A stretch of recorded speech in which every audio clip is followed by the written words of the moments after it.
and welcome to the Biblically Inspired Life. If this is your first time here, my name is Rivka Corman, and the Biblically Inspired Life is all about encouraging believers to infuse every aspect of their lives with biblical truth. So thank you for joining me here today. We're going to speak a little bit about hospitality and how you might be able to infuse this into your life. Hospitality is the friendly and generous reception of guests, visitors, or strangers into your home.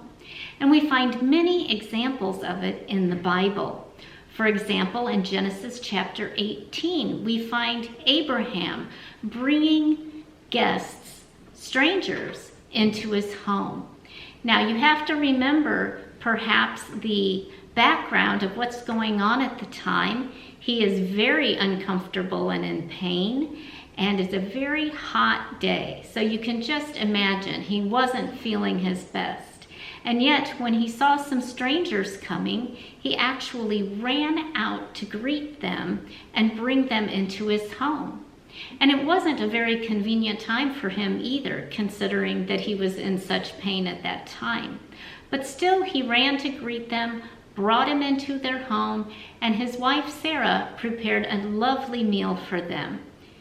Another time we see in the book of Matthew, Yeshua, that is Jesus, is talking, and he said, "I was hungry and you gave me something to eat. I was thirsty and you gave me something to drink."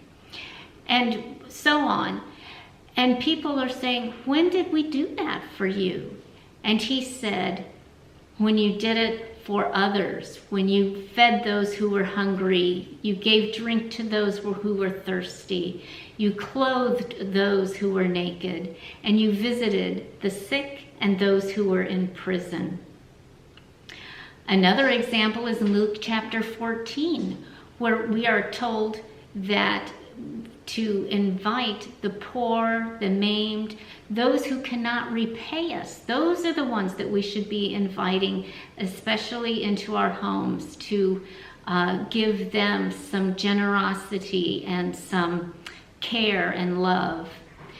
In 1 Peter chapter 4, we're commanded to be hospitable one to another without grumbling. So there's various verses in the Bible that talk about giving hospitality, and there's many more than the ones that I named. So, what are some ways that we can bring hospitality into our home to share with others? The first thing we should do is see if there's a need that needs to be met. If somebody is lonely or going through a hard time, something like that. Another way is to host people, whether it's for lodging. I can give you a couple of examples. Many years ago, there were some anti-abortion protesters that were going to be caravanning down to the state capitol. And we opened up our home to many of them to spend the night, and they just had a sleeping bag on our living room floor, but it gave them a place that was warm, that was safe, that they could lodge for the evening, and it saved them a lot of money. Another opportunity that I know of, we have some very good friends who have a second home. And when they're not using it, they advertise that it is available for missionaries that are home on furlough, that they can come and use that home free of charge, because missionaries, when they are off the mission field, they're usually at home for a few months raising funds so that they can go back, and they need to really conserve their money. So this is another opportunity.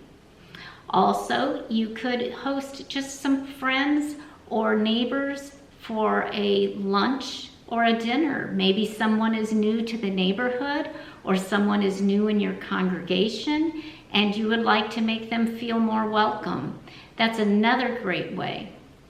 And finally, I'd like to encourage you to maybe host a Bible study or prayer time, prayer meeting in your home. We see in the Bible, in Acts chapter 12, that the disciples were all together praying at Mary, the mother of John Mark. They were at her house praying when Peter was broken out, freed from prison by an angel of the Lord. And remember the story where Rhoda came to the door and he was there knocking and they didn't believe it was him. But the point is that her home was opened up to a group of people for prayer. And I want to encourage you, whether it's a prayer group or a Bible study group, you don't have to feel that you need special training or anything like that. You don't have to lead the group, but just opening your home, making it available. We, for many years, hosted a Bible study in our home, and it's just nice to have a comfortable place that people can all get together, and it really is a ministry to those groups that you participate in. Finally, we'd like to just talk for a few minutes how to prepare for this type of ministry, the ministry of hospitality. First, it's nice to have a list of some very easy meals that you can prepare with just a few ingredients, and ingredients that you can have on hand at all times. A very common meal that I'll make is just pasta with some green beans and either a salad, garlic bread, something like that. It's filling, it's very homey, and people just enjoy the conversation around a simple meal like that.